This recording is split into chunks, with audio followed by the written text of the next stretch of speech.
President, in just a few hours, the Cybersecurity Information Sharing Act is set to expire. If we don't extend these critical authorities, we will lose one of our most effective defenses against cyber attacks.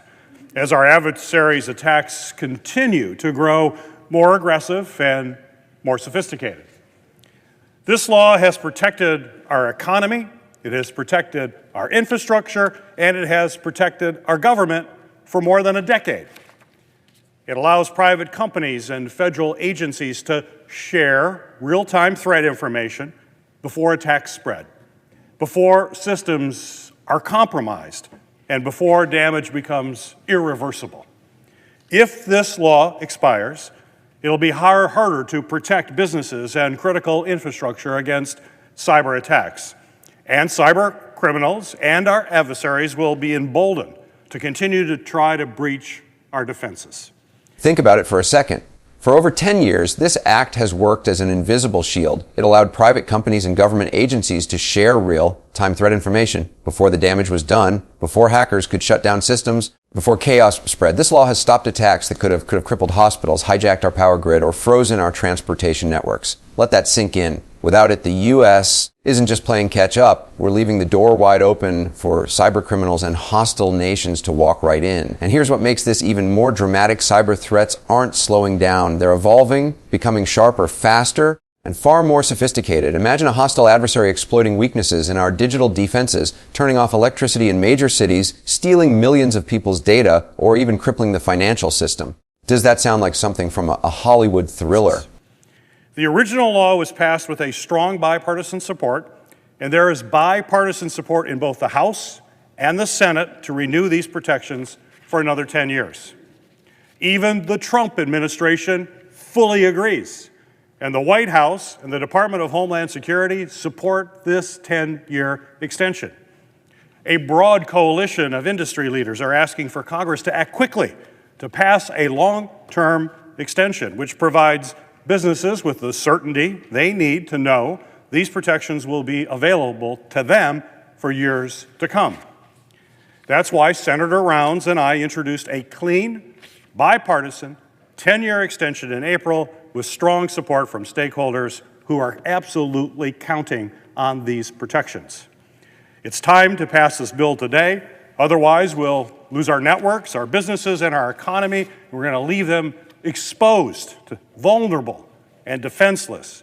We need to pass this legislation. Let's bring this closer to home. Imagine you run a business, a hospital, a bank, a power company, or even a small online shop. You're targeted by a cyber attack. Without this law, you're fighting alone, scrambling to respond, hoping you catch it in time. But with the law in place, you're not alone. Threat data flows instantly between companies and government agencies. It's like calling in backup the moment trouble appears on your doorstep. Hackers may think they've found a weakness, but suddenly they're facing a wall of coordinated defense. That's the difference this law makes. Now let me ask you, how much would you trust a digital world where your personal data, your business operations, even your safety depended on luck? Wouldn't you want every tool available to make sure hackers are stopped before they cause irreversible damage? And isn't it common sense that government and private industry, two sides of the same coin in this digital age, work hand in hand to stop a threat that doesn't care about politics or profits? I ask unanimous consent that the Committee on Homeland Security and Governmental Affairs be discharged from further consideration of S. 1377, and the Senate proceed to its immediate consideration, that the bill be considered read a third time and passed, and the motion to reconsider be considered made and laid upon the table with no intervening action or debate. Is there objection? Madam President. Senator from Kentucky. Reserving the right to object. There's nothing better in politics than fake outrage. I'm so outraged, my program's going to go away. Oh, but you could vote this afternoon at 5 o'clock to extend your program. So instead of all the hot air, why don't you come to the floor and tell us you are actually going to vote to keep the government open and your program will be extended. You've got a chance. So let's see how you vote this afternoon. I object. Objection is heard. Madam President. Senator from Michigan. I want to be clear. This is a voluntary program that businesses across the country have been able to count on for 10 years. And these same companies are urging us to extend the exact same protections for another 10 years.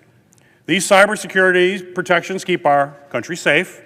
They have stopped cyber attacks that could have exposed America's private data or compromised businesses and our economy, or even taken over critical infrastructure like the electric grid or in our transportation system. Countless businesses in every industry across the country depend on these protections. Telling them they could be eliminated again in just 2 months with a short-term CR does not give them the certainty they need to work. This is why they want the 10-year extension. Let's be clear, this wasn't a partisan fight. Leaders from both sides of the aisle supported the extension. Industry giants, the very companies responsible for safeguarding billions of transactions and private data every day, were urging Congress to act. The Department of Homeland Security, the White House at the time, and countless experts were unified in their message: extend the protections, give businesses certainty, and keep America safe. Yet, because of procedural games and political posturing, the future of this law now hangs in the balance. And here's where opinion meets reality. How is it that in a world where cyber attacks are escalating daily, one senator can hold back legislation that has overwhelming support? Shouldn't national security rise above politics? Shouldn't defending the country's digital infrastructure be as unquestionable as defending its borders? I'll put the question to you. Do you believe America should risk its defenses because of political gridlock? Or should protecting the nation from invisible enemies be treated as a top priority, no matter what side of the aisle you're on? With federal government needs to help them prevent catastrophic attacks.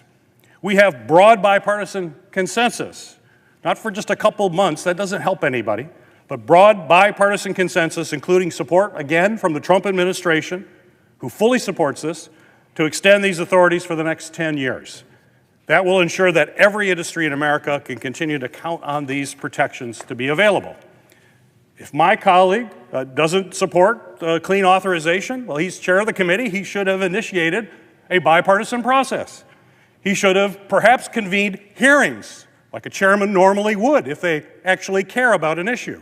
The committee should have had a chance to hear from key industry stakeholders. The committee could have heard directly from officials from President Trump's White House and the President Trump's Department of Homeland Security. They would tell them, as they've told everyone, that they need to pass a 10-year extension. Not a couple months, 10-year extension. But that hasn't happened in our committee. If my colleague is not interested in meaningful compromise or working across the aisle on legislation in his committee's jurisdiction that is absolutely essential, then I would ask that he at least stop standing in the way of the rest of the entire United States Senate and broad bipartisan support in the House, and pass a clean 10-year extension of this proven law. I cannot predict the ways in which cyber criminals and adversaries will try to take advantage of a situation if we can't extend these authorities. At this moment, let's be very clear, there is only one person standing in the way.